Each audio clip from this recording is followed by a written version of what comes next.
What you are about to hear is highly classified.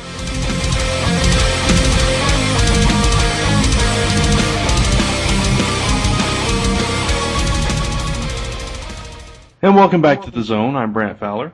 I'm John Wilson. I'm Gordon Demowski. And the last time I looked, I'm Captain Ron Fortier. And welcome to Zone 4, episode 275. And the reason for that comment, guys, is that if you know, all our loyal Zone 4 Legionnaires out there have been listening, we've really been into the rotating host game for the last month or so, which has been really kind of cool, because as I was telling the guys, the last couple episodes have been absolutely hilarious and a lot of fun. So kudos to John and Brant for holding down the fort with Chuck Moore and Chuck Kennedy and Carrie, and wow. It's been a lot of fun. I mean, I love how we can do that now that we have this expanded cast. So when things happen or people need to step away, we can do this and keep it rolling. So right, without missing a beat. Yeah. We got to mention episode 275. We are 25 episodes away from 300. That's crazy. Yo. It seems like yesterday we did that live video show for 200. Right. Ron couldn't be on. Well, my still photograph was that people Exactly. were throwing darts at all during the show, but that's all right. That was hilarious. Okay. Pleasant memories that I recall fondly. Not. He was there in spirit. I was. That's about it. As a spirit. And God bless Chris Ventura. Chris felt so bad. He kept trying to relay what I was saying to people and back and forth and whatever. It was just a bizarre situation. Yeah. We tried. Yeah, we did. And then that's all anybody can ever do. Yep. But we gotta start planning. I mean, episode 300. We're gonna have to do something special for that for sure. Yeah, definitely. I think it hits like close to the holidays. So it's gonna be, boy! if my math is right, in which I'd have to recount all the weeks and everything, but it's 25 weeks from now, so Yeah, it sure sounds like skit time for me. Oh yeah, definitely. We could stage a battle over a big hole. Okay. It is 300 after all. Yeah, of course. Yeah. No, I got it. Does one of us get to scream the phrase, "This is Sparta"? Only change it to Zone 4. Oh, right. Actually, in our case, it's more like this is shawarma, but With a cast of 300. Oh yeah, that'll be really great. Yeah. So, hey, we have a sponsor this week, Brant? We do indeed. Sponsor of the week. And our sponsor is this weekend's Derby City Comic Con, taking place in Louisville, Kentucky, June 28th and 29th. And you can learn all the details at Derby City Comic Con. If you are in the area, it's Saturday and Sunday. This is Friday as you're listening to this, so get in your car and go. Come see me and John and Chuck and a lot of the CR family, actually. Eric Radcliffe's going to be there, Chad Stroll, all kinds of people. Mark Wade's going to be there. Robert Venditti, Tony Moore, all kinds of great guests and panel. What about Frank Rayner? Have they found him yet? I don't know. I saw on Facebook Bill was looking for him. He's lost. Frank is lost. We have to get the word out. He's been missing since the 21st. Ron, is Frank lost, or is he choosing to remain hidden? Oh. Okay. Because, if Bill Gladman were looking for me, I don't know if I'd want to be found. I mean, let's be really fair. I don't know. This is totally insensitive, but is it easy for Frank to hide? He's a big guy. I mean, if there's enough large buildings around. That's true. Yeah. I've heard Bill Gladman's gotten an aroma truck, and he's driving around swifting bacon smells all over the city in hopes of drawing Frank out. It's pretty bad that Bill Gladman can't find Frank Rayner, though. Yes. That's true. They are attached at the hip. They are. Yeah. Or the frontal lobe or something. Hopefully he'll be found, and Derby City will roll and rock and all that. You guys, talking about it being this weekend itself, and again, it's that. Wow, time is just whipping by here. Mm-hmm. Yeah. It's crazy. It snuck up on me. I mean, we're almost done half the year already, guys. Yeah. I mean, this year has flown by. You're right. Yeah, and next thing you know, I mean, we're gonna be saying goodbye to 2014, and dealing with all kinds of weird comic book rumors. Mm-hmm. Yeah, we got all kinds of rumors coming, and that's a great segue, and I know that's what you were doing. So, it's comic book segue. See, I haven't lost it, guys. I mean, I'm paying attention. Yeah.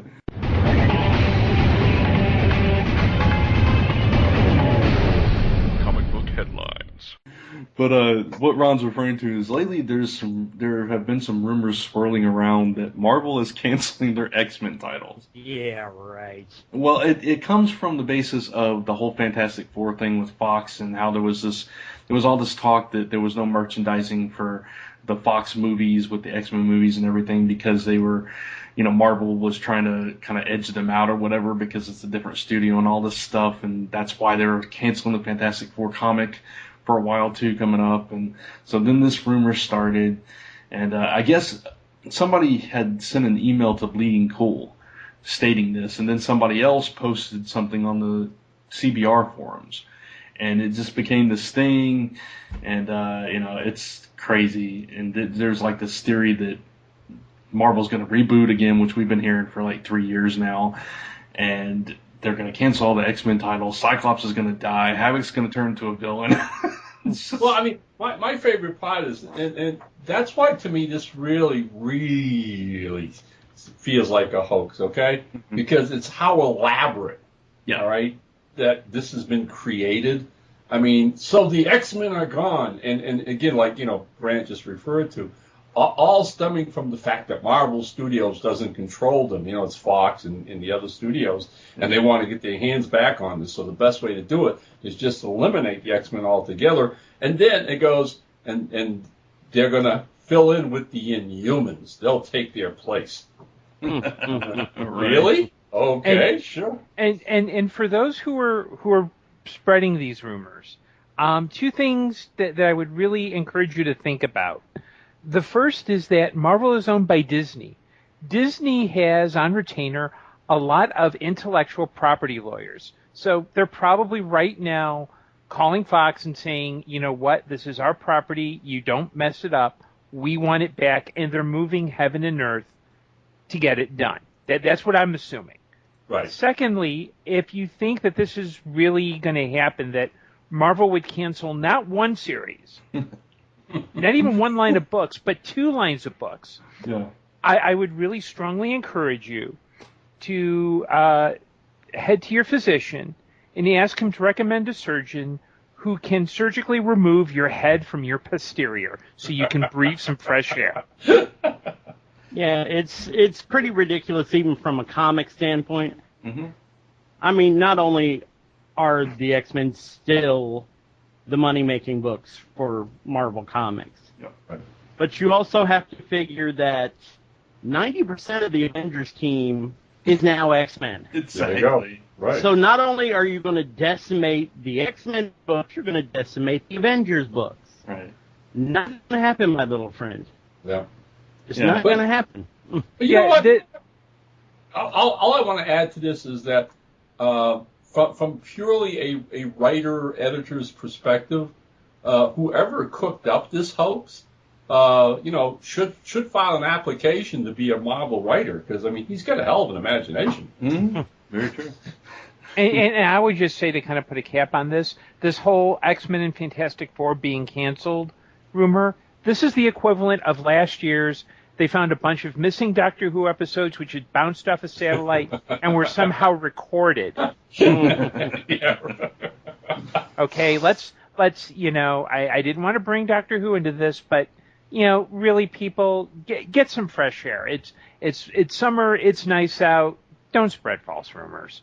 Yeah, and if they do cancel the Fantastic Four series, it's probably due to sales. Let's be honest. Fantastic Four books don't traditionally do well. It's just, in recent years anyway.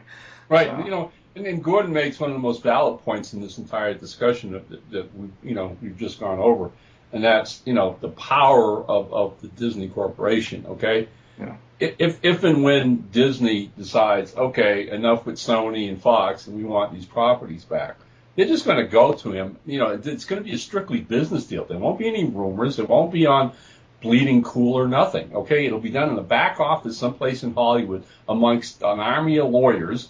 Disney will offer him the most obscene amount of money. Fox and Sony will go, well, of course. And then one day we'll wake up in the morning and say, hey, Marvel has the X-Men back and Spider-Man, blah, blah, blah. But again, there won't be any fanfare and there won't be any ridiculous rumors. Yeah, and I do want to segue off into something Doctor Who related since Gordon mentioned it. But before I do that, the other thing about the Fantastic Four is when they relaunched the current series, which is only up to issue like 4 or 5 now, the whole premise was the fall of the Fantastic Four.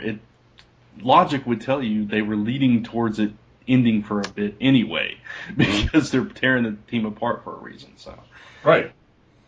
And that just became somebody's idea of, ooh, a little brush fire. Let's make it a forest fire, And honestly, how many times have the Fantastic Four fallen? Yeah. And come back. This is not anything to worry about. The Fantastic Four was, one of the first books to ever come out of Marvel. Mm-hmm. It will be around no matter who owns the property. Yep. The same with X-Men and pretty much everything else these days. Nobody's going to kill off a potentially money-making property. Exactly. Especially Disney, which, will grub money off a bomb if they can get it. Yeah. And speaking of Doctor Who, because you mentioned it, Gordon, this isn't in our agenda, but this was brought to my attention that at the recent Wizard World Philly, Matt Smith was asked what his dream role would be, and he commented Batman. Well, yeah, he wants to be the Joker. Yeah, well, he said the Joker, and then somebody, I guess from a fan from the audience, suggested the Riddler. And I guess he kind of joked and said, hey, I'm going to write Warner Brothers right now, say that you mentioned that, and you never know what happens. So. Yep. Personally, I'd love to see him as a Riddler, though. I think that would be awesome. I think that'd be excellent casting.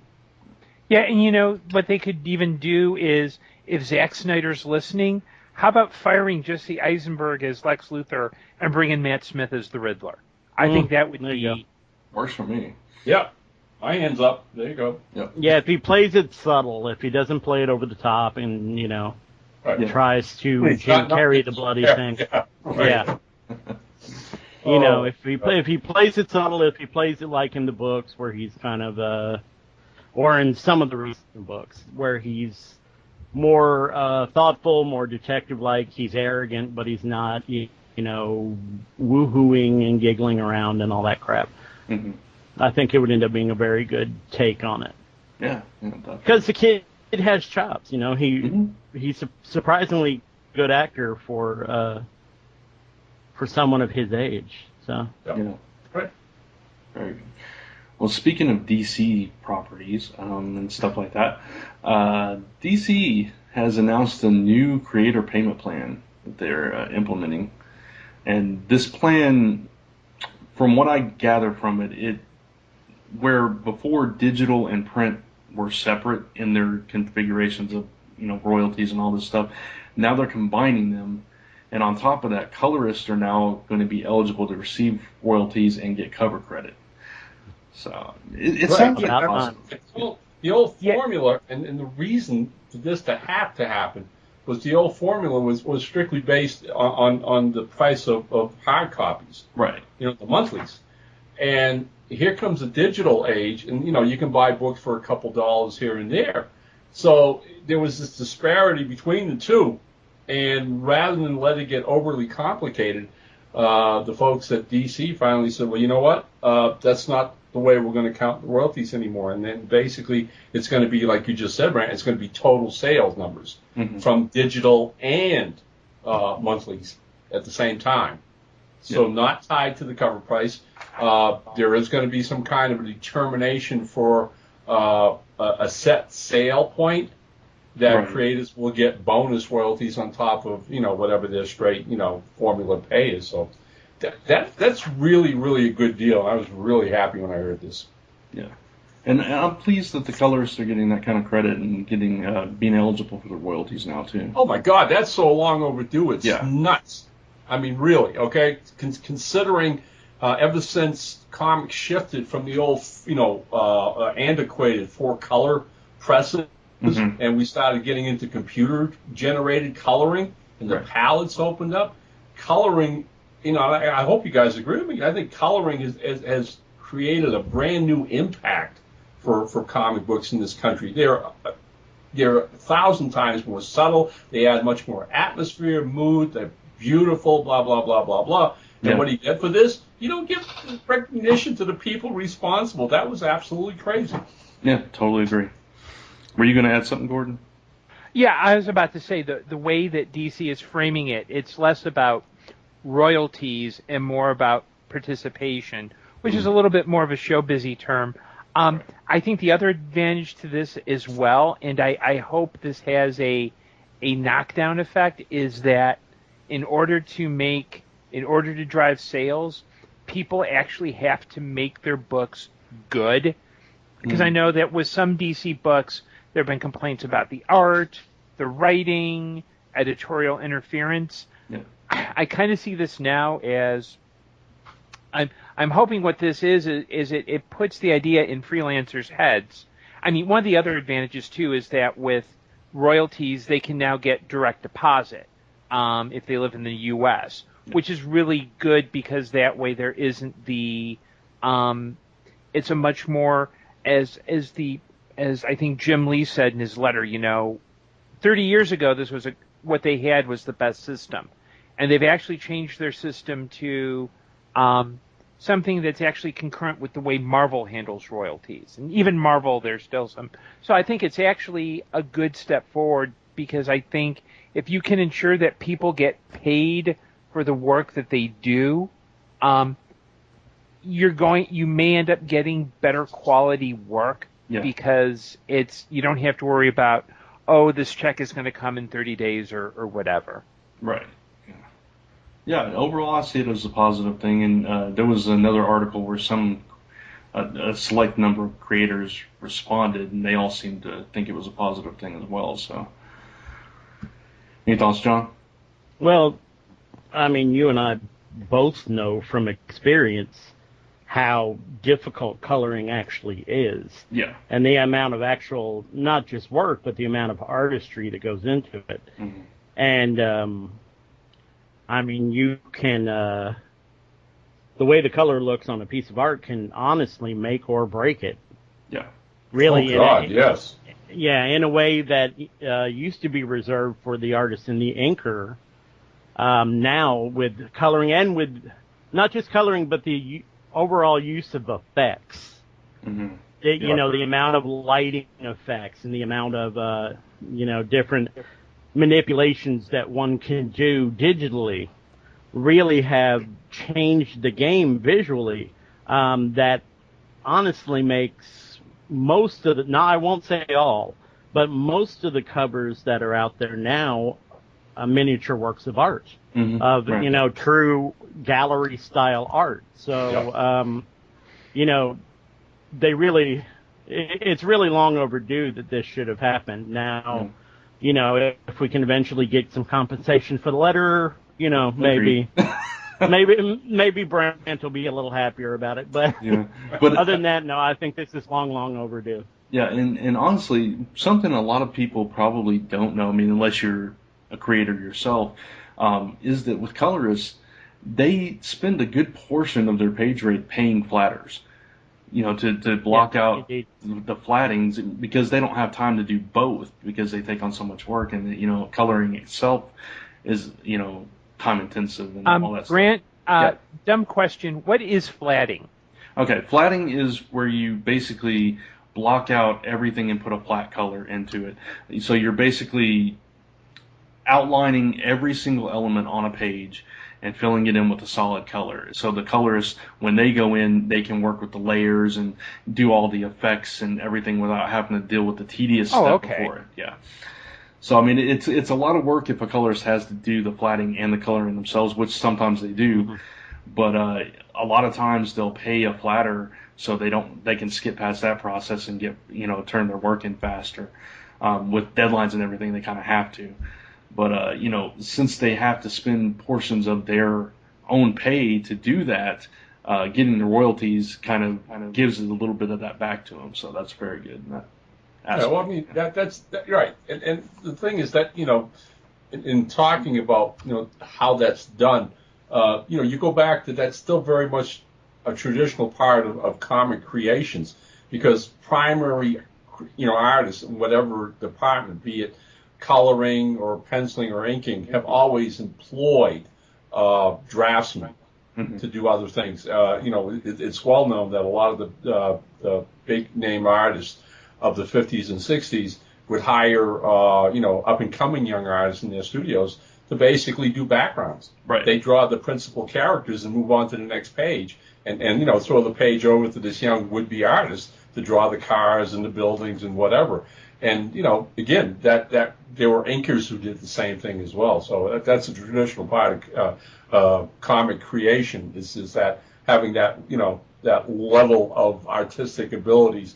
And it's really fascinating when we talk about it like this, guys, because it also harkens back to and dare I say it, okay? I mean, even the Renaissance creators, who would have studios, and you'd have the maestro, and then you'd have all the apprentices working under him doing different parts. We look at some of the great works of art today, and we think, well, Michelangelo did all of this all by himself. No, he didn't. He had a team that he worked with. He was the principal creator, but there were all these unsung, draftsmen working for him, rookies, if you will. So, yeah, if you honestly think Michelangelo painted the entire Sistine Chapel alone, you're confused. Yeah, well, you believe he's an X-Men and he's going to be gone. Yeah, exactly. His mutant power is painting quickly. There you go. Yeah, so overall good thing, and we're happy about it. So hopefully things like that continue to happen, and it doesn't take 30 years for the next change to take Yeah, place. no doubt. Please.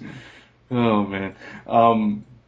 Going back into the movies real quick, Nathan Fillion, who we're all a fan of, was at first rumored to have some kind of cameo in Guardians of the Galaxy. Now it's kind of come out that yes, that's happening. We're not sure exactly who he's going to play, but some sources have cited that it is quite possible that he will cameo as Cosmo, the Russian telepathic dog. Nice. Although I'm still holding out for him to be a raccoon, but dressed in Mal's outfit. just another one of Rocket's race. Yeah. And, they pass by each other and go, Mal, Rocket? Still call him Mal or whatever. That would be funny. That'd be cool. Although there is a rumor also that he could be Nova. Yeah, he could be that's Richard what I Rider. saw. Yeah. I even saw one that said Marvel, possibly. So, I mean, I don't know. I'm not seeing that so much, but yeah. No. Yeah.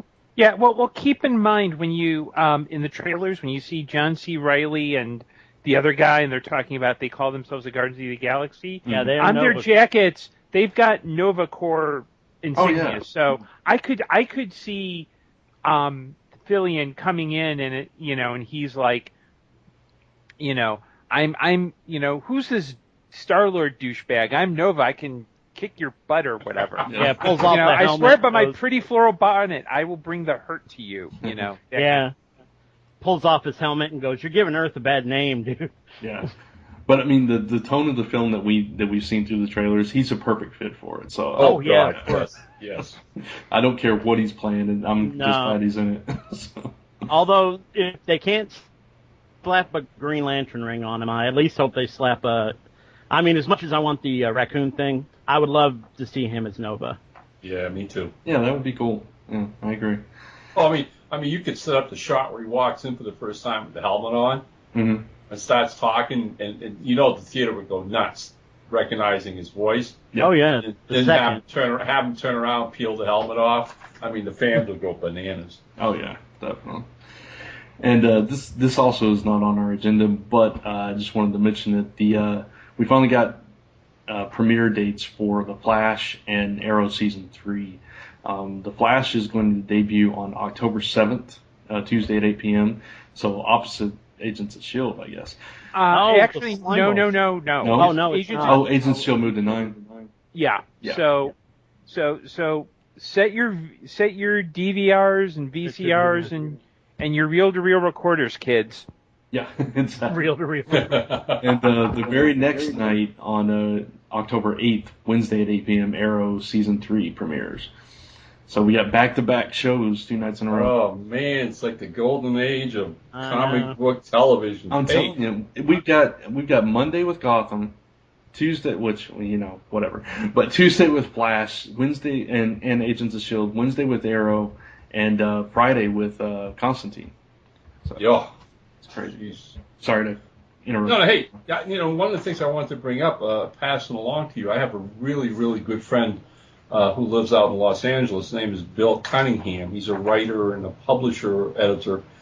And he posted this morning on Facebook, he and a bunch of friends were invited to the studios to get a sneak peek at the opening episode of The Flash. Uh-huh. Lucky devils.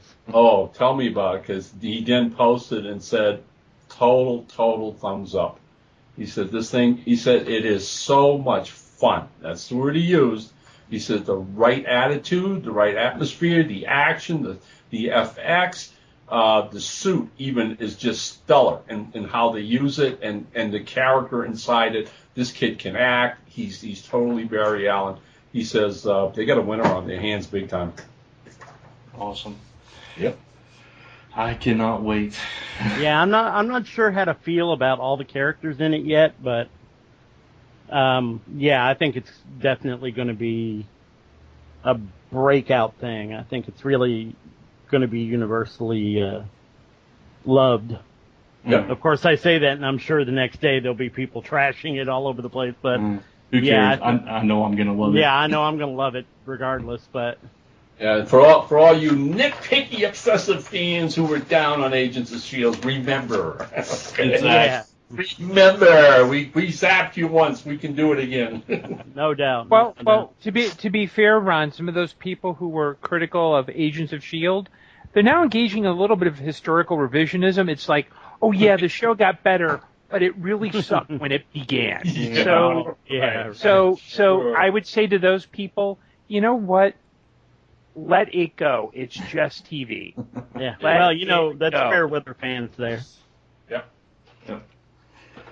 All right, so that's all the news I had. Did anybody else see anything they wanted to talk about? Or I just wanted to bring up real quick the premiere of BBC's Musketeers last week.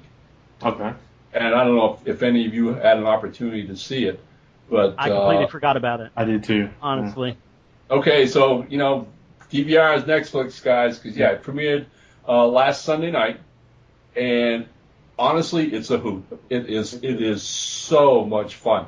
The cast is great. They're riffing off of Alexander Dumas's actual first novel, although they put a spin on it. All right, it's basically the sword, and it is really well done. My wife and I watched it, and both of us were really applauding it. So looks like BBC America's got everybody I know from the UK who's watched this first season. The second, I guess, is now rolling over there. Have said that was that good, and boy, they were right. This is a lot of fun. There you go. Awesome, very cool. I'll have to check it out. I totally forgot about it. I did. Yeah, I was actually looking forward because I'd seen some of the pre-show stuff. I had caught a thing where they were doing an interview and they were trying to get each of the Musketeers to do their sultry stare. Nice. And one of them was like, no, I can't do it. I can't do it.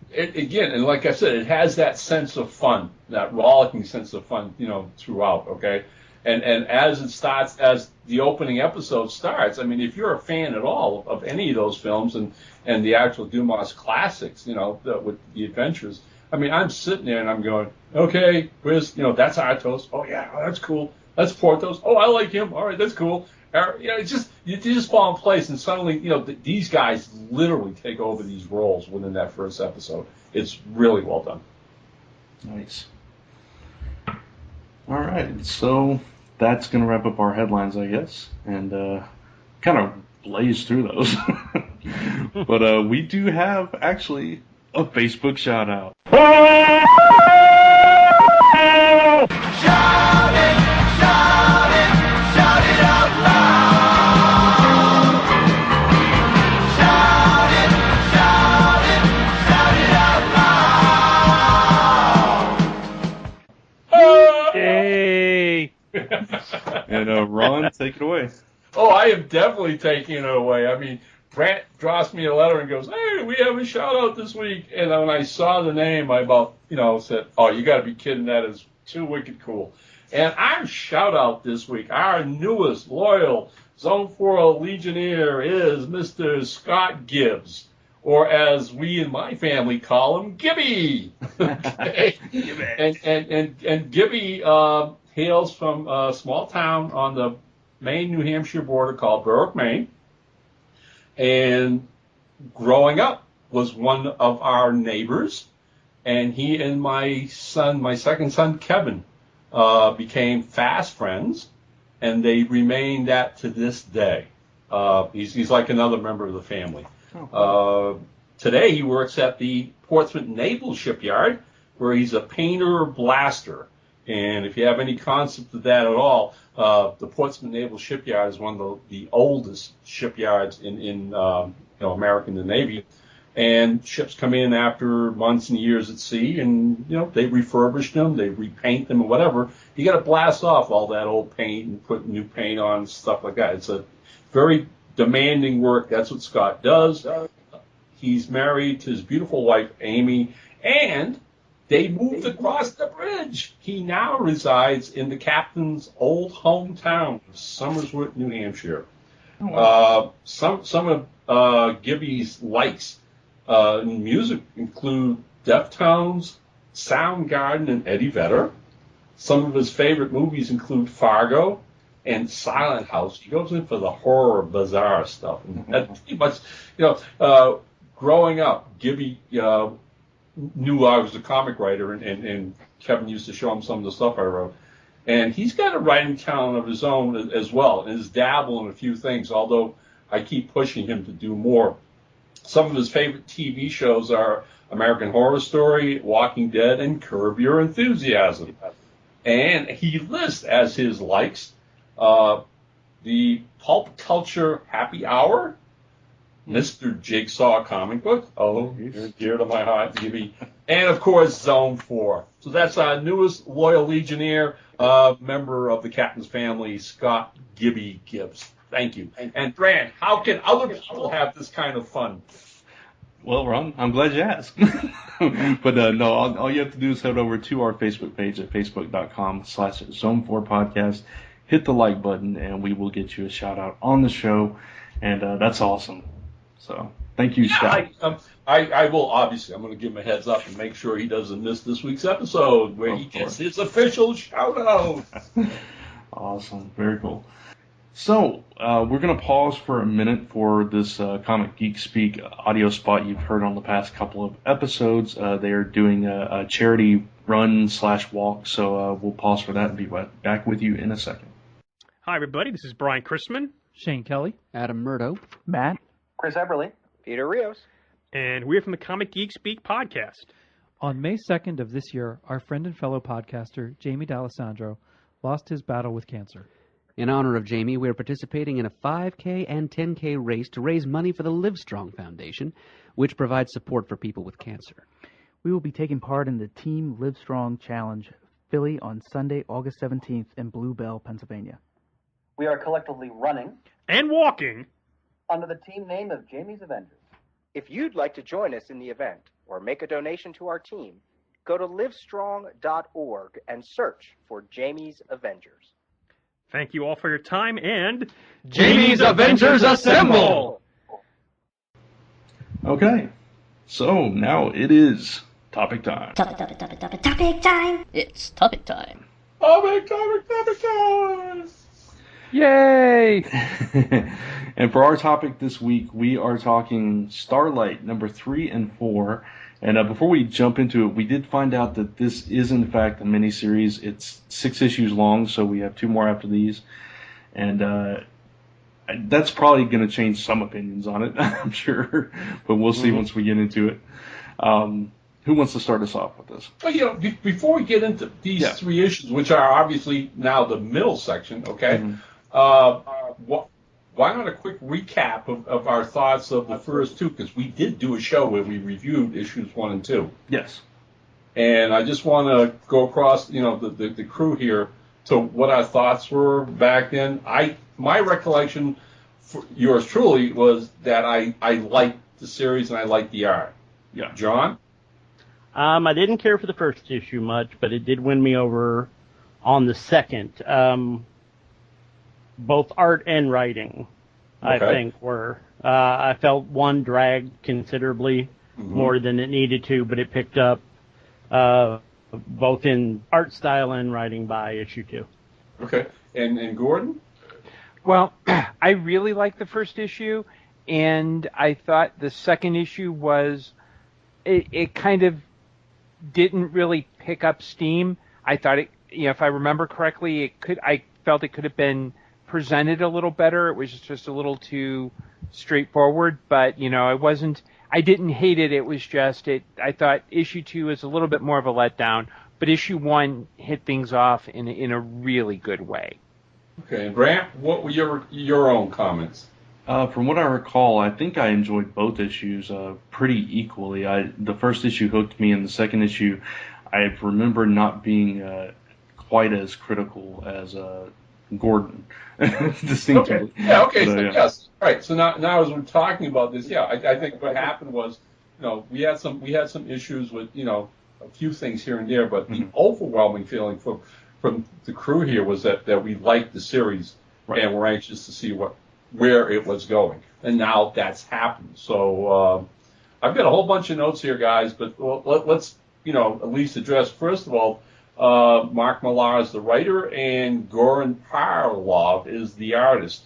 And if our listeners haven't seen either issues 1 or 2 yet, let me tell you, this guy is so channeling Mobius. It is spooky. More so in these 2 new issues, issue 3 and 4. I mean, I kept going over these pages, and my jaw dropped. It's like Mobius is back. It's beautiful. It's beautiful artwork. Some of my thoughts, especially on the 2 issues, which now our Flash Gordon ripoff, Captain Duke McQueen, has come back to the planet of his glory days of his youth, where he played this space hero and saved the Queen and the entire alien planet. But now they've been subjugated. The Queen is dead, and an evil Empire's taken over. Very, very Star Wars vibes coming through this thing. I don't know about you guys, but the head villain, Kingfisher, has got to have the most awkward helmet ever devised since Kirby drew Loki with his horns, okay? How does this guy go through doors? Those things stick out at least 3 feet on either side of his head. He turns his head sideways. And you thought Ming had problems. Yeah, Ron, I would like to be a nitpicker in that the very first page, he talks about his castle having no doors. Yeah. So, problem solved. That's true. This is true. That's true. Good point, Gordon. That's a good point. Exactly. All right. And but he's got that, and then of course he's got that Darth Vader shtick when he does what he does to that poor rebel, which I won't get into too much. But here's a hint: if you were lucky enough to see Rocketeer, all right, and what happened to Eddie in the hospital bed will give you a clue of what happens to this rebel guy. Oh my God! All right. Hey, look. The action picks up not so much in the third issue. The third issue is pretty much McQueen's back on the planet kind of thing, okay, and getting used to it. And there's a real strong element of humor in this issue that I absolutely loved a lot. And hey, guys, we're reviewing this, so, there's going to be some spoilers here. At one point, McQueen goes into action hero mode, right, saving this guy from getting beat up. And those pages are beautifully illustrated. The action goes amazingly well. And then when it's all over, said and done, and he's so freaking happy with himself, he's standing in the middle of the road and gets hit by this car, which I was laughing out loud, guys. That cracked me up. And then he's put in a cell block. He's captured by the police force. He's put in a cell block with a Fonzie wannabe. Mm-hmm. All right. I mean, there's a lot of different things going on in this, but overall, I liked issue 3, and then we get to issue 4, and now we meet the Resistance, and we go out into the woods, and the dead giants or whatever. We get told how the Queen dies. We meet Tilda Starr, the head of the Resistance movement, et cetera, et cetera, et cetera. You know, look, this isn't the be-all, end-all, greatest comic book that's ever been written, and I don't really think it aspires to that at all. I, for my part, enjoyed issues 1 and 2 for what they were, and that carries over to me in issues 3 and 4. I am liking this. I'm having fun with this. Again, because it's tongue in cheek. All right, it's really ripping off Buck Rogers and Flash Gordon and all that good stuff. And in that, I think Millar's doing a great job. And man, I've got absolutely no complaints with the art. The art is absolutely gorgeous. It's a nice package overall and put together. So I'm really curious how he's going to wrap it up. You know, it's a limited series, which again I appreciate too, because we definitely have a beginning. Now we've seen the middle, and we've got an end coming up, a climatic end. It's going to be interesting to see how far he pushes this in one direction or another, whether he goes to straight drama for the ending or he keeps it light and you know, the way he's been doing it. But for me, thumbs up for issues 3 and 4. I like Starlight a lot. I think it's a winner. There you go. Okay. I'll actually go next if that's okay. Overall, I agree with pretty much everything you said, Ron. One thing I really like about the character of Duke McQueen is it's not just the Flash Gordon kind of thing. I think with the names and with that Fonzie lookalike and stuff, there's like this tribute to like the 50s culture too. You know, just the name Duke McQueen just sounds like something you'd hear out of a 50s movie or something. Oh, yeah, definitely. Yeah, and I think it's those sensibilities and kind of mixing that genre very subtly that it kind of gives it its own charm. When he beat all the police officers and then got hit by the random cars, that I agree that was hilarious. My only nitpick is that overall these 2 issues were kind of predictable.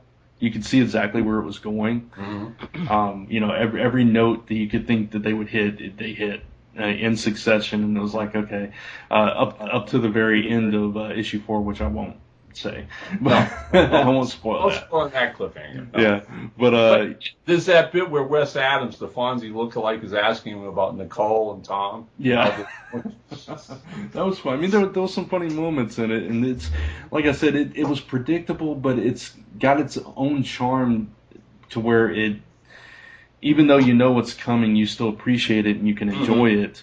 And that's kind of what I got out of these 2 issues. I love the interaction between him and the kid.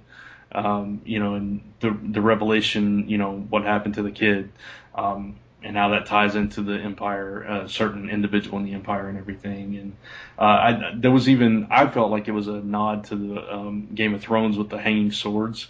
So I mean, there's a lot to appreciate in the book, I'd say. But overall, I enjoyed it, and I'm hooked for the rest of the series. If it was an ongoing, I would probably question it a little bit more. Right, because I don't think you could keep it going. Yeah, I think it's a shtick to some degree. Okay, mm-hmm. of paying some kind of tribute to the old pulp space heroes, if you will. All right, and he throws in so many different cultural references ad hoc. It's a goulash of that kind of stuff. But that only works for so long, all right? And then it would get really repetitive and tiring. So I'm personally glad it is a miniseries. Yep, me too. But overall, enjoyed it. Gordon, what did you think? Well, I like the 2 of you, I actually really enjoyed these 2 issues. And I was very surprised because Millar didn't do what he usually does. Usually when he writes, I always get a sense, and this is why he's not one of my favorite writers, there's always the sense like he's above the material. Like the last 3 pages of Wanted, or What do you think the A stands for? France. Here, I think he really loves this material.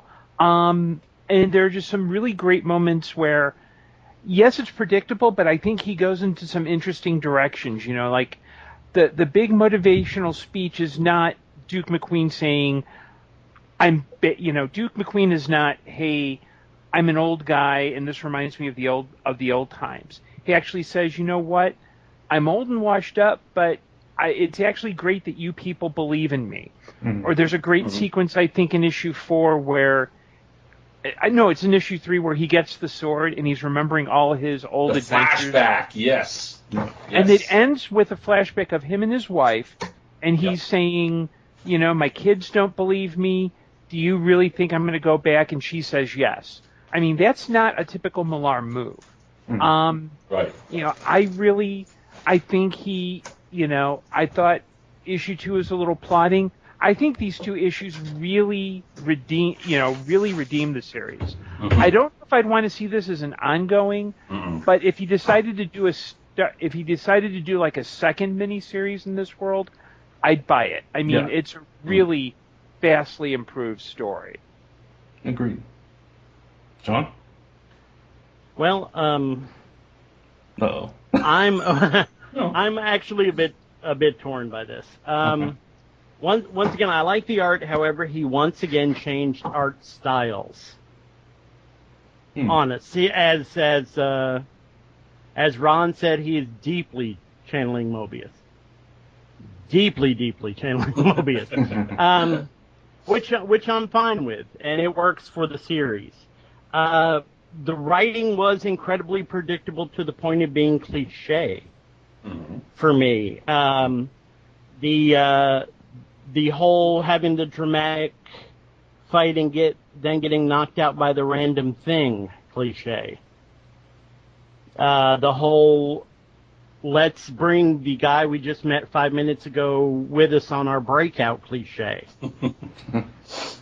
The last guy you suspect being the bad guy cliche. There's a whole lot of cliches in this. Now, taking away from that, I did mostly like these 2 issues. I thought they were pretty good. There were no surprises whatsoever, but I thought they were pretty good for what they were. I enjoyed, as Gordon said, I enjoyed the kind of less mea culpa and more this is the way it is speech from Duke McQueen. And I am glad it's a mini because the fact that, it was so cliche in these 2 issues, really, I don't see how he could sustain that because I fear that he's going to fall back into that vein in the last part of the series as well. And it's going to end up in an extremely predictable way. And I won't spoil it for anyone by saying what I think that way is going to be, but actually I could, because I could be wrong. I honestly think that Duke is going to sacrifice himself at the end of the story for the planet, and the boy will become the new and benevolent leader of this world. Just because that's kind of the cliche they're laying out. At least in my mind. That's kind of the cliche they're setting forth for us. So, I didn't dislike, even though I'm not exactly touting its praises, I didn't dislike these at all. It was just incredibly predictable to me exactly what happened. The only thing that really surprised me was the fold, spindle, and mutilate action with Minnie Ming the Merciless there. Who I've already forgotten his name, but Kingfisher. Kingfisher. Thank you, Kingfisher. Which, yeah. If you know your old time radio, you know who Kingfisher is. Well, yeah, and I was thinking Kingfish is also a local restaurant, so I don't know why that wouldn't stay in my head, but But anyway, yeah, it's just there weren't a great deal of surprises. Even the last words in the series, send everything. Yeah. Such a cliche. Yeah, oh yeah. Oh, no. I mean, it's like this kind of a story demands that, John, and your prediction of how it's going to end is something that I'm envisioning myself. I got that reading. Now we've read these 4 issues, but I'm so pulling for Millar to continue to let it go, to just have fun with it, right? So that it would surprise the hell out of me in a good way if at the end McQueen's alive. That's the thing. I want him to surprise me, right? Because it doesn't so much demand it as it is the way it has been so many times before. Right. Well, we've seen this story repeatedly. Right. Well, see, I have a very different take on what I think will happen. Okay. I think the seeds that I can see happening is that not that McQueen dies and the kid becomes the leader, but McQueen decides to stay on that planet because he has nothing for him back on Earth. Mm-hmm. And they've established that travel is not it's not instantaneous. Mm-hmm. And that the boy that he's working with, he will essentially be like his new son. Because keep in mind, his life on Earth is his wife's dead. His 2 kids are pretty much, he's old. Everyone thinks he's a nut job. And so I really could see, and plus, and John, you said this on the show before, Millar's good at beginnings and endings, but his middles kind of sag.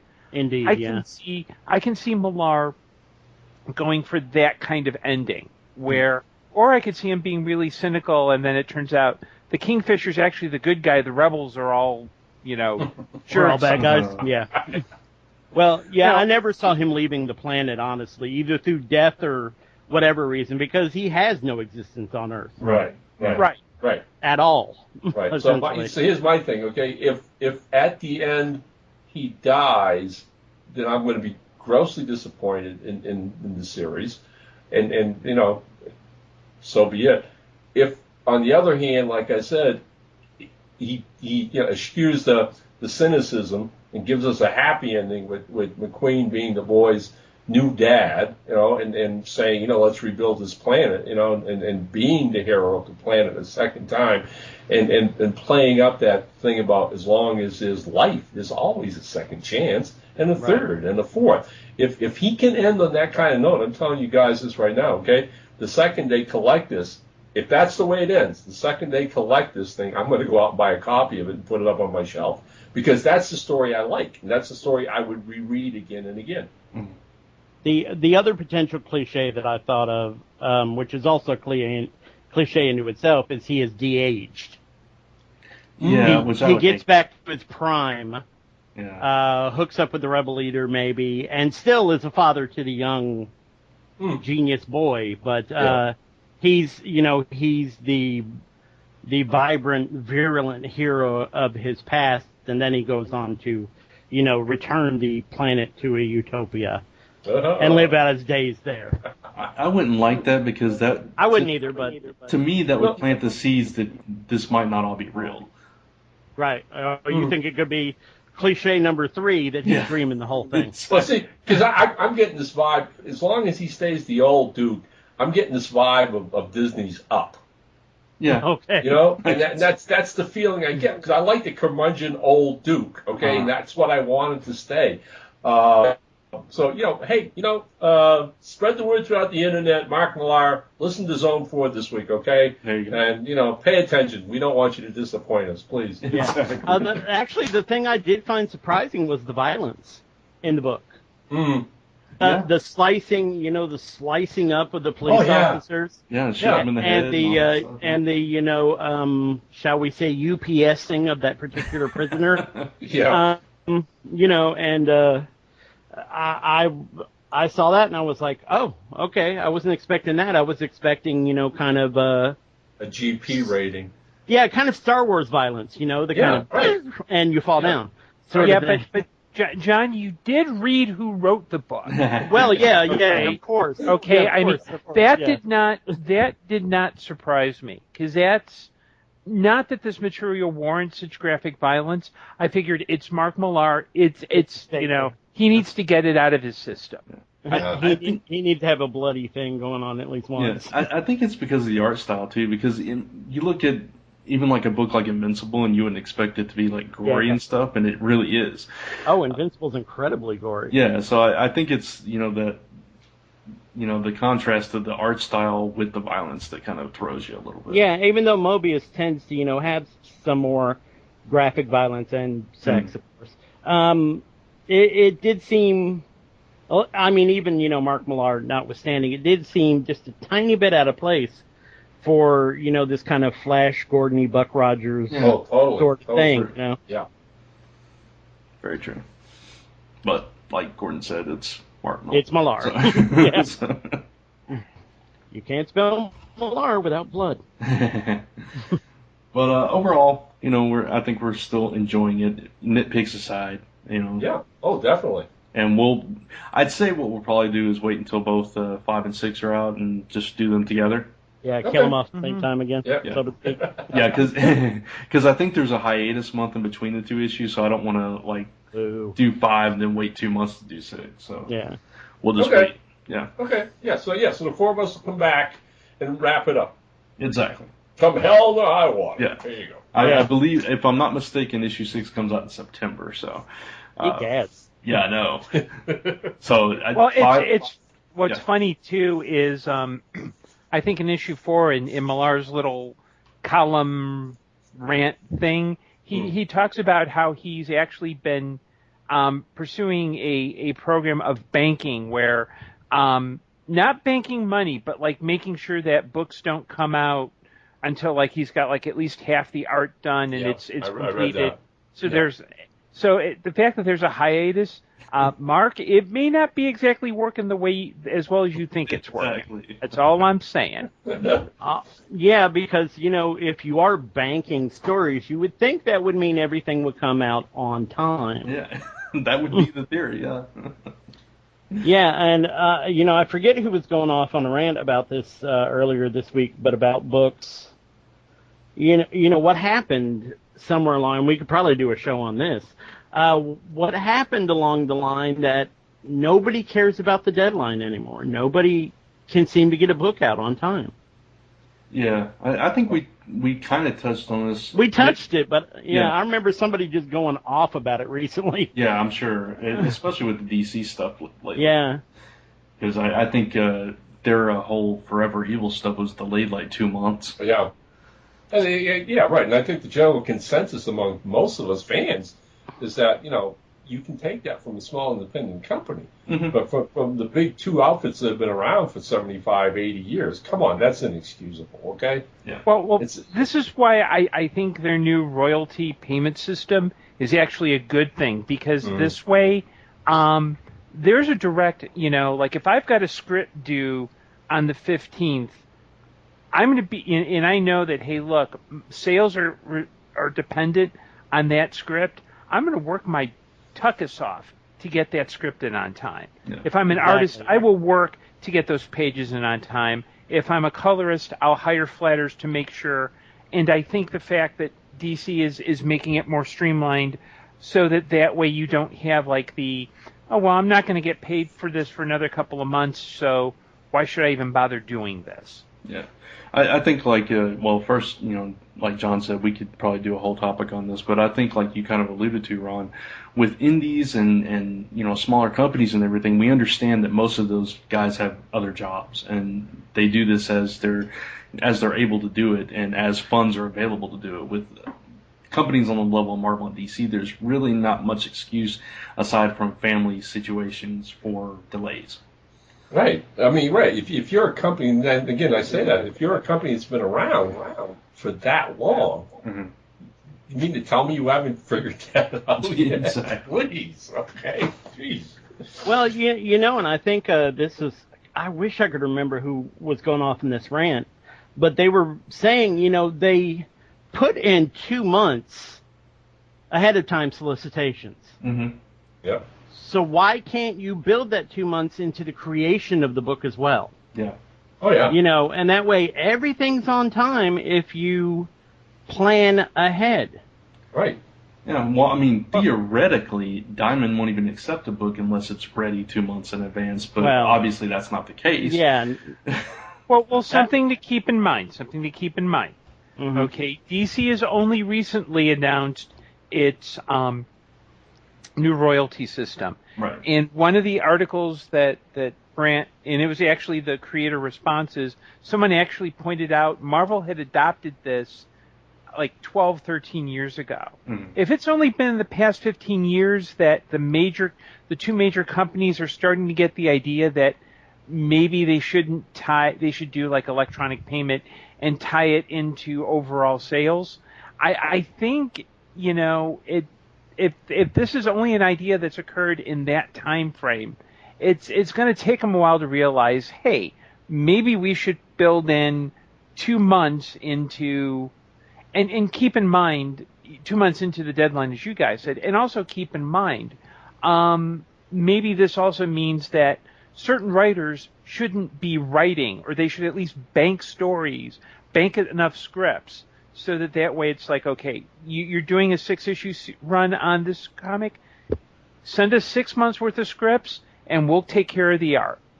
And because I think it's bad editorial management. So I don't know where I'm going with this. I just I think I know.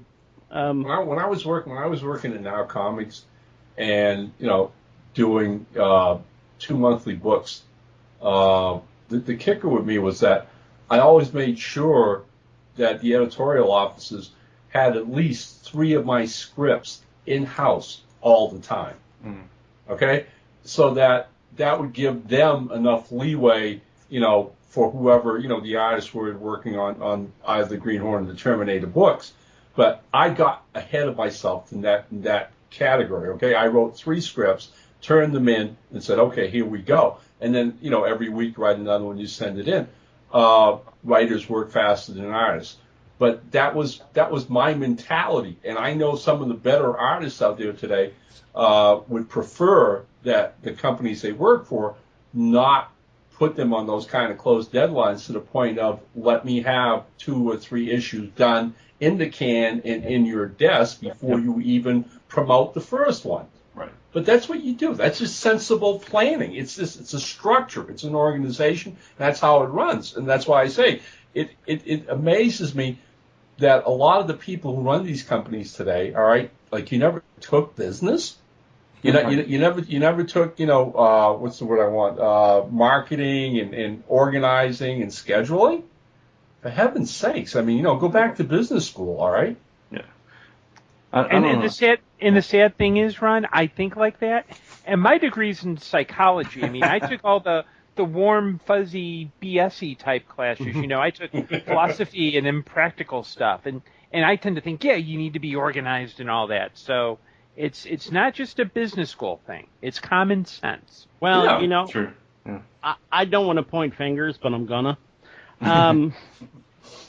We're all old enough to remember the world pre-Image Comics. Yeah. Yes. This never used to happen as a rule before Image came along. And before the Image creators got, the first issues came out, and then it was months and months before the second issues on some of them. Mm-hmm. And it got to be an okay thing somewhere along the line for people to be late. They were getting away with it. Other people saw this, and they'll go, oh, I can be late, and nothing terrible will happen to me. I won't be fired, or I won't be whatever. So it just got to be an okay thing that people be late.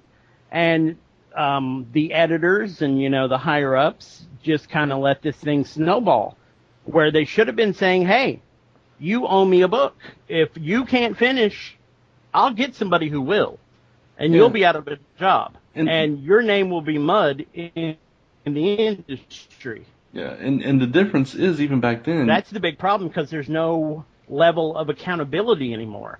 Yeah, but the difference even back then. Go ahead. I'm sorry. Oh, I'm sorry too. I think there's a delay.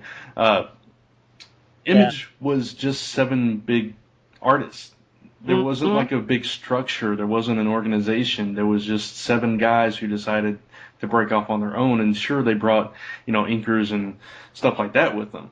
But you didn't have the core operations of a Marvel or a DC. So there was, even though they were the big boys on the block at that point, because they were all superstar artists and whatever, you still didn't have that kind of accountability. And it's a shame that kind of mentality washed over to the companies that did have the structure.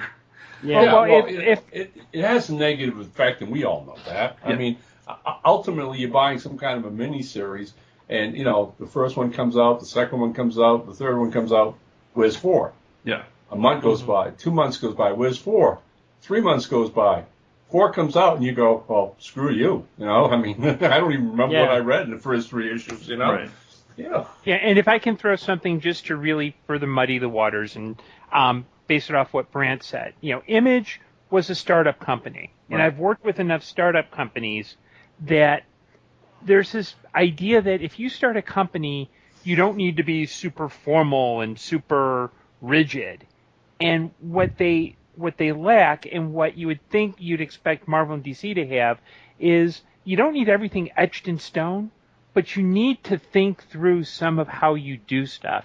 Yeah. And the sad thing is that Marvel and DC, where you've got, if not institutional memory, you've got you should at least have people saying, okay, we need to make sure that, okay, we have books coming out. If we're doing a 7-issue series called Forever Evil, we want to be sure that there is 1 issue coming out per month, not 7 issues over a year. Right. If you're going to do, if you're going to have, say, a Marvel Now, you don't reboot everything at number 1 every 12 months. I mean, you try to have some things in place to avoid it. And the fact that Marvel and DC are acting like startups, it's obnoxious, it's stupid, and I'd wish they'd quit it, because otherwise I'm going to go off on a rant, and John's going to have to verbally bitch slap me. Probably not, because you'll probably be right. Yeah. But, I mean, as much as I love and worship at the altar of Kevin Smith, the fact that it took him 2 years to finish Black Cat Spider-Man, or whatever it was, I don't even remember anymore. Yeah, it's ridiculous. And the thing is, he's even said, hey, I'll do a comic, but if I want to go do a movie, I'll break that off and do a movie. It's like, no, Kevin. No, you won't. You finish what you started. That's why notebooks were invented. That's why sticky notes were invented. Mm-hmm. And the great thing is, Kevin, you were at a financial thing. You could actually work on more than one project at once. Exactly. What a crazy idea. Or here's a concept. Don't do it as a miniseries. Do it as a graphic novel and release it all at once. Exactly. That's my point. You don't take a job if you can't finish the job. Yeah. Right. And speaking of finishing jobs, just wanted to go off track real quick and get this in. We're back on track? Yeah, this was posted today online, too, and we talked about it. Mark Waid's Green Hornet is coming to an end. Yes. Indeed. Hopefully we'll get a review copy, and we can talk about it in a future episode or whatever. Mm-hmm. But from everything that I have personally heard, it looks like that's it for the Green Hornet and Dynamite. So, I'm just screaming out to the folks at Dynamite, I'm still here waiting, guys. I was about to say, time to start throwing that resume in please, come on. There. We'll definitely talk about that. We do have a review copy of that, actually, so we will definitely schedule that in. All right. Oh, man. But, I guess we'll save any further discussion on that whole topic for a full show at some point, because obviously we've got a lot more to say about that. So, I guess that's going to wrap things up. Okay, go ahead, Gordon. Well, I was about to say, just as a tag on that, I think long ago, Ron had suggested talking about professionalism in comics. Yeah. Maybe we can fold that into how to actually be a professional. Like, how do you set up a schedule? How do you do blah, blah, blah? So, yeah. Just putting it out there. Cool. Okay. Good idea. Awesome. Yep, definitely could do an hour on that. Easy. Oh, yeah. Easy.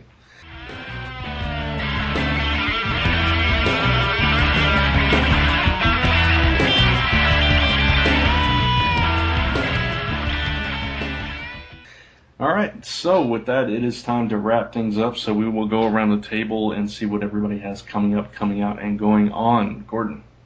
Okay, well, this is going to be kind of lengthy, so pull up a chair and grab a cup of coffee. First thing is I'm organizing with Chicago Doctor Who Meetup and the Chicago Nerd Social Club. We're doing a Doctor Who 101 panel event at Sulzer Library.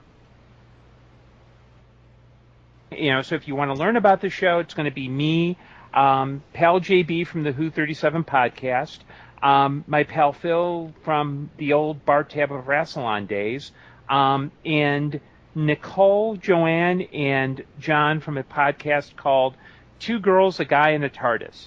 Two girls are wonderful, the guy not so much. So July 19th, there'll be a link to the Eventbrite in the show notes. Chicago Geek Breakfast is coming July 10th. Head to About Me/Chicago Geek Breakfast. Every second Thursday, we get together over at Wow Bao. We have egg and bacon bao, coffee. We network, all sorts of fun stuff there. I was also fortunate enough, as part of Chicago Now, to be interviewed. We interviewed each other and put it on our blogs. So I was interviewed by someone who does another blog, so I'll have that in the show notes. There'll be some really interesting little factoids and possible blackmail material. I also not only did I recently get to edit The Masked Rider Volume 2 for Airship 27, earlier today I received galley proofs for a story that I have coming out on for Pro Se Productions. It's a collection called Tall Pulp, which is it's basically taking tall tales and giving them a pulp twist. My tale is called Crossing McCausland. It's due to come out in a couple of months once I edit my pieces and send those back to Tommy. So I'm going to have to set my current editing piece for Airship 27 aside for about a day or so. So Ron, don't worry, you'll still get it on time while I do that. And I also finished an editing gig for Altus Press on one of their pulp reprints. So a whole bunch of stuff that's going on. I'm still looking for paying gigs and freelance work. So GordonDomowski.com if you're interested. And that's pretty much it for me. Okay, cool. And Ron? Okay. Gordon just mentioned in the last couple of weeks, Airship 27 has gotten 2 new titles out. One which Gordon served as proofreader and associate editor, and that was Masked Rider, Tales of the Wild West Volume 2, and did a great job on it. It's an awesome, if you like straight up Western, pulp style, check it out. It's in Amazon, both in hard copy and Kindle. And today we released our 13th title of the year, which was the 6th volume of our best-selling series ever, Sherlock Holmes Consulting Detective. And this thing features 5 brand new Sherlock Holmes mysteries. The popularity of the series, I think, is due primarily because we do traditional Conan Doyle mysteries. None of this Sherlock Holmes fighting vampires or Martians or whatever, okay? This particular issue features stories by Michael Black, Greg Hatcher, Ian Watson, which is appropriate, as you have it said, and Alan J. Porter. Interior illustrations by our own art director, Rob Davis, and features a really beautiful painted cover by a Brazilian artist named Pat Cabral. And so that just got released today. It's at Amazon in hard copy, and fingers crossed it'll be available in Kindle in a couple of days. And we are putting the finishing touches on a new pulp comic book called Ivy Frost Scientific Investigations from Redbud Studio, which Rob runs. We hope to have that wrapped up in another month or so. It's based on an actual pulp character from the 1930s who was a cross between Sherlock Holmes and Mike Hammer, Ivy Frost, and it's going to be Redbud Studios' first full-color title. So I'll let you know more about that as we get close to releasing it, and that's what I'm up to, guys. Awesome. And a quick interjection here, just something I saw that's kind of funny. We're all Arrow fans, so Stephen Amell is like really active. He's the actor that plays Oliver Queen. He's really active on Facebook, and he's posting stuff all the time, like updates of filming and everything. Today he did like a Q&A on Facebook with a college university or something, and apparently he has too much fan support because he has to step away from Facebook for a while. Apparently it got overloaded or something. I just thought that was funny, and I wanted to share it. Poor guy. Yeah, really. So all his fans are in an uproar, and it's like, oh no, don't leave. And keep in mind for our listeners, these aren't female fans who are like, hey, you're really cute and I think you're nice. Right. These are geeky fans who are probably asking him, okay, on page 12 of the Longbow Hunters, panel 5, why didn't Mike tell? Probably, yeah. But it's kind of cool, though. He shows, like, his training sessions and all that kind of stuff, doing the parkour and all that stuff. It's pretty cool. But anyway, sorry about the sidetrack. John, what you got going on? And those geeks following up with, and you're really cute, and I want to meet you. Mm-hmm. But anyway, actually mine's a little bit lengthier than normal these days. One, of course, is the Derby City Comic Con. I'll be at this weekend, running around putting out the fire on Chuck's head every 5 or 6 minutes when his brain explodes. Beyond that, I was recently contacted by an old teacher friend who is writing a children's book, and she would like me to illustrate it for her, so I'll be doing that. It's a children's book called Landscapes of a suburban backyard with the adventures of the flowers and trees and critters and buggies and all sorts of other things that hang out back there. Also, I am writing a Victorian romance story for Dave Arhar's Penny Dreadful Press. And I am still doing my own story, already written, and I'll be doing the drawing, inking, and et cetera, on my own steampunk story for the Steampunk Anthology number 7 that comes out in September. Beyond that, I think that's everything. Other than tons and tons and tons of stuff for the ever-popular comicrelated.com. Go check it out every day. New news, 365 days a year. Yes. All right, and mine's actually kind of lengthy too, so this is the lengthy week.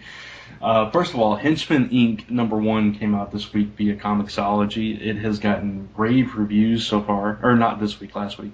It's gotten rave reviews so far. Every day we're seeing new reviews pop up. All the comments are very positive.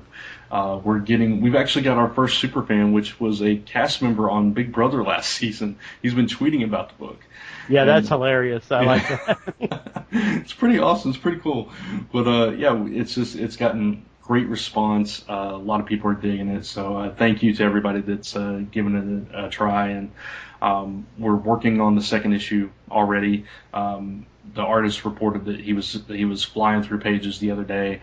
So we're looking hopefully next month sometime for the second issue to come out. So be on the lookout for that.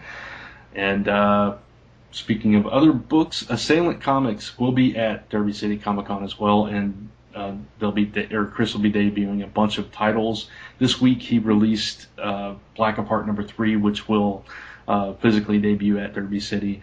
All these lettered by yours truly, of course. So please go check them out. A lot of great stuff there. Binary Gray, Black Apart, Open Tree, Freedom Run. So all kinds of good stuff from Chris Charlton of Assailant Comics. I I have a tentative release date. I don't know if I'm allowed to announce it for this prose anthology that I'm doing, Singularity, Rise of the Posthumans. The tentative date is Christmas of this year. So hopefully everything comes together and it actually comes out on time. But, we'll see. I'll keep everybody updated once I have an official date. But that's the tentative date right now. So put it on your Christmas list. And also, It's All Related. I have decided to bring back It's All Related in October in honor of Comic Related's 10-year anniversary, which is October 1st. So It's All Related, the comic strip that ran on Comic Related years ago when we relaunched the site, is returning this October. Right now, it's going to be done all by me. Scripts, pencils, inks, colors, letters, so be on the lookout for that. And if everything goes according to plan, I will have some sketches of the new look and characters and stuff at Derby City Comic Con. So come see me there. I'll be there sitting by some guy named Eric with some kind of comic strip named New Comic Day.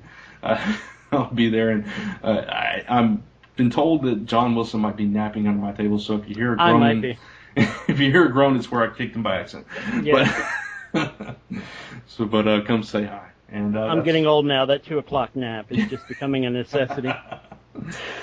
But well, John, if it's any consolation, I mean, whenever I'm near Brent, I usually have the urge to fall asleep too. So. Yeah, well, you know. Ooh. Zap. All right. So anyway, that's all I got going on, aside from, as John mentioned, also comicrelated.com every single day. And yeah. Before I put Gordon to sleep, let's end the show. All right. Take it away, Captain Ron. Yes. All right. We'd like to thank our sponsor once again, Derby City Comic Con, taking place June 28th and 29th in Louisville, Kentucky. Go to their website, www.derbycitycomiccon.com. We'd also like to thank the official bands of Zone 4, the Ray Wall Band and Society's Play, that you hear on the show each and every week. If you have any comments, questions, or suggestions for us, send those with a check to Zone4 at comicrelated.com. You'll get big check. You'll get a lot of attention that way. Otherwise than that, we might look at them. I can't promise anything. We're also a proud member of the Comic Related Podcast Network. And as always, thanks for listening. And that means you, Gibby. Thank you. We are now leaving Zone 4. Bye, everybody. Shane Gibby was never part of the Bee Gees. There you go. Spider-Man. This has been a Gonzo Goose production.